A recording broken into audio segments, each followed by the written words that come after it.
surprised at the things you spend money on that you don't even really use. I know when I went on this financial journey and decided to check my personal spending habits, honey, the amount of money that I could save if I stopped overspending was crazy.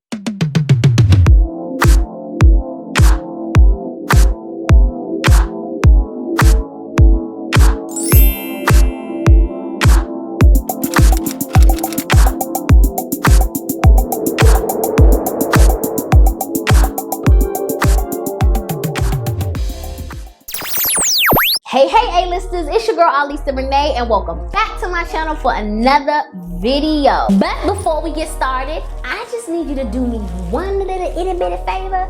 Go ahead and hit that subscribe button and hit that bell so you don't miss anything, because you are going to love everything Arlisa-Renee has to bring. I'm dancing here, y'all, so try to get my groove back. I'm trying. I ain't doing too well, but I'm trying. I'm trying. Today's video is going to be really interesting because I'm going to be talking to you about something that I have decided to do to really check my spending habits and really reach my financial goals. Recently, I decided to go on a financial journey to meet a lot of major milestones that I have set in my life. And I decided to do that by checking my spending habits. Really wanted to see where I was spending the most of my money. Now, even though in my last video, I talked about budgeting and savings, and I do have a budget, I really wanted to search and see where I could save money even more. So I looked deep, and when I say deep, I mean deep, child, into my spending habits to see what tweaks I could really make to reach my financial goals a lot quicker. While I was doing this, I realized that I spend money on a lot of things that I don't even use. I mean, everyday things that I thought I just could not live without, I don't even use them, and I was wasting my money like crazy. Once I made the decision to stop overspending on things that I don't use anymore or I don't use consistently, woo child, the balance in my bank account shot up dramatically. Rich girl vibes. Rich girl vibes. So I decided to come on here and share with you guys 15 things that I no longer spend money on. Now, some of the things on this list may surprise you because it actually surprised me that I was purchasing these items, but I never really used them. They would just sit in my pantry and expire, which is just nasty and not cool and very, very wasteful, if I might add. Or they were clothes that I never really wore. They would just sit in my closet with tags on them. Or things that would just collect dust and take up space in my house. Now, at first, I was a little skeptical to try this experiment because I thought that these particular items that I was going to cut out, I wouldn't be able to function without. But honey, let me tell you, sis ain't miss a beat, okay? We ain't miss no beats, which means I really didn't need them to begin with. So let's go ahead and jump right into this list. So the first thing on my list that I stopped spending money on is bottled water. So I know that may sound a little weird, and I know you guys may be like, well, Arlisa, why would you not drink water? You need to drink water. You absolutely right, and I do still drink water, but I stopped buying the packs of bottled water because I actually have a filter in my refrigerator. I really would only grab bottled water if it's hot outside and I just want something to throw in my purse to drink, and I don't want to spend any money while I'm out or spending additional money that I've already budgeted to spend. Or if I'm having company over, usually the first thing that they ask for or that I'll offer them is a bottle of cold water. I found that I just naturally gravitated to the water pitcher that was in my refrigerator. That's where I would drink. And so now I don't even buy the bottled water. I only have the filter pitcher in my refrigerator. When that runs out of water, I just go to the sink, fill it up with cold water. I actually have two of them, and I'll put them both back in the refrigerator and I'll move on. I have one for drinking and I have one for cooking. I just stick to the filtered pitchers that are in the refrigerator, and it saved me tons of money and I'm good to go. The next item that I no longer spend money on is also in the food category, and that is soda. Now, I honestly haven't drank soda in, I want to say about 2 years. I really don't drink sodas like that. I haven't purchased sodas for my home in about 2 years. Even when I was growing up, my parents didn't really allow my brother and I to drink a lot of soda. It was more so tea or water and things like that. So I never really grew up with the desire to drink a lot of sodas. So, you know, I don't keep them in my home. I don't really drink them like that. I'm out at a restaurant somewhere and they don't have tea and I just have a taste for something other than water, then I'll grab a soda here and there, but for the most part, you know, I don't drink them and I most definitely don't buy them, and it saved me from wasting tons of money, and it also cleared my skin as well too. The next item on my list is cable TV. Last year when I moved into my new apartment, I decided to try the whole cut the cord challenge that was going on and not get cable. I don't do cable anymore. I haven't done it for over a year now, and when I tell you, that was one of the biggest bills that I was able to cut back on. My cable in the past would run me anywhere from $100 to $250. Right now, I have 2 main streaming platforms that I go to, and that's Philo and Netflix. Now, Philo offers live TV, so I paid $30 a month for that and $12 a month for Netflix. I think it is 12 or 15, something like that, and I'm good to go. I've been able to save over $100 a month by cutting back my cable and only streaming the TV programs that I really want to watch. It really made my bank account balance happy. I don't miss a beat. I'm able to watch everything that I want to watch, and I don't think I am going to go back to cable ever. Even when I buy my new home, I'm pretty sure that I'm going to remain with the streaming platforms that I have, because like I said, I save a ton of money and I'm still able to watch all of the television shows that I want to watch. Next on my list is body butters and or lotion. Okay, now let me put a little disclaimer out here before y'all eat me up in the comments. I don't want y'all come up for me like Arlisa-Renee, you ashy sis. You ashy, girl. You don't use lotion or body butters. What you using to keep the skin nice, shining, and moisturized? I still use body butters. Yes, absolutely. But I've decided to make my own. Body butter works. Don't get me wrong. It definitely works. But it's expensive. And I said, there's gotta be a way that I could cut back on this because I was using it so much. So I jumped right on YouTube and said, there's gotta be a way that I can make this on my own, and there was. And for the past year, I wanna say, I've been making my own whipped body butter. It's way cheaper than buying the whipped body butter from the store. I used to get my body butter from Whole Foods sometimes, and then there's this other little stand that's in a mall that's in my area, and I would go there and I would get my body butters and things like that. And then, like I said, it was expensive, and so I just decided that I still, of course, needed to use body butter. I don't want to be ashy out here, but I didn't want to spend unnecessary money. So it's not that I don't use them anymore. I don't buy them anymore. I make my own, and it has worked wonders. Next up on the list is manis and pedis. Every single time I would go and get a manicure or a pedicure, easy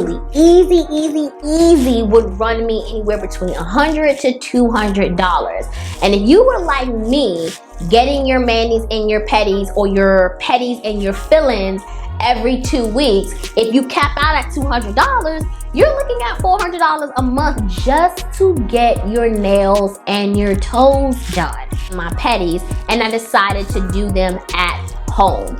So that's what I've been doing. I use press-ons at home, and I paint my own toes when they're looking real rough and crusty and give myself a spa right in my own house. It doesn't cost me nowhere near as much as it did when I was going to the salon. So saving an additional $400 a month at the cap by just simply putting on some press-ons or just putting some cute polish on your toes and taking care of your toes and your hands at home, it's a win-win. You can't lose in that situation. Now, this next item on my list is gonna seem a little weird, but I'll explain.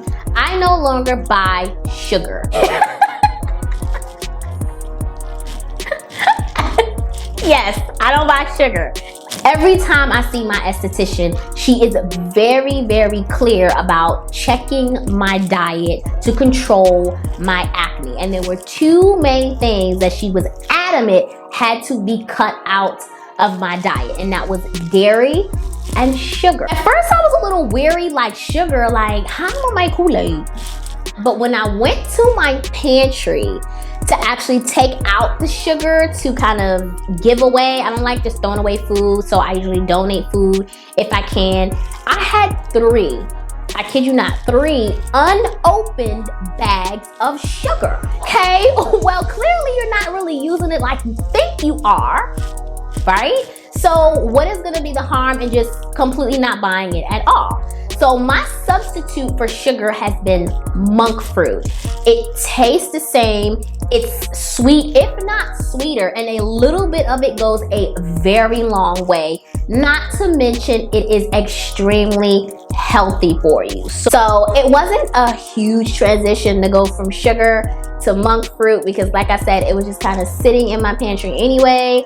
And I really wanted to check my health. I really wanted clear skin, so it was kind of a no-brainer. Next up on my list is bread. I've never been a huge bread consumer. Like, I don't eat a lot of sandwiches and things like that. I might eat a burger here and there, but I'm not a big peanut butter and jelly sandwich or a big ham and cheese sandwich eater, so I don't eat bread like that. But for whatever reason, it automatically would default to my grocery list.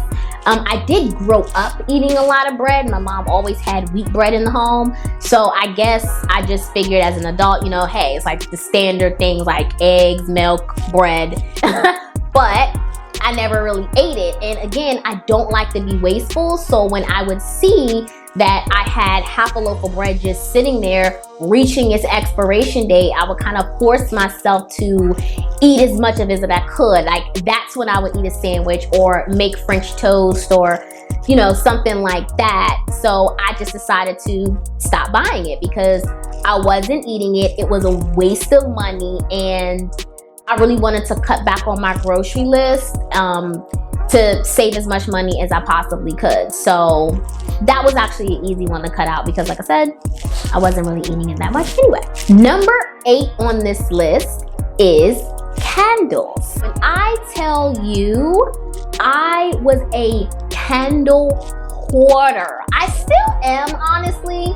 If I'm being honest, I really still am a candle hoarder. I just am running through the candles that I currently have, and it's been very hard not to buy more candles, but I don't buy candles anymore. What I've decided to replace my candles with are the oil diffusers. I absolutely am obsessed with my oil diffusers, you guys. I am not gonna lie to you. I love my oil diffusers, and 1 or 2 drops of oil will fill up the whole room, and each of my oil diffusers burns up to 6 hours, I think they burn up to 6 hours, so I can literally just set the oil diffusers, let them burn out, and when the water is done, it'll automatically cut itself off, unlike candles where you gotta stand over them, blow them out, watch them, things like that. But I am a big fragrance girl, so I love to walk into my home and it just smells amazing. I love the smell of fresh linens.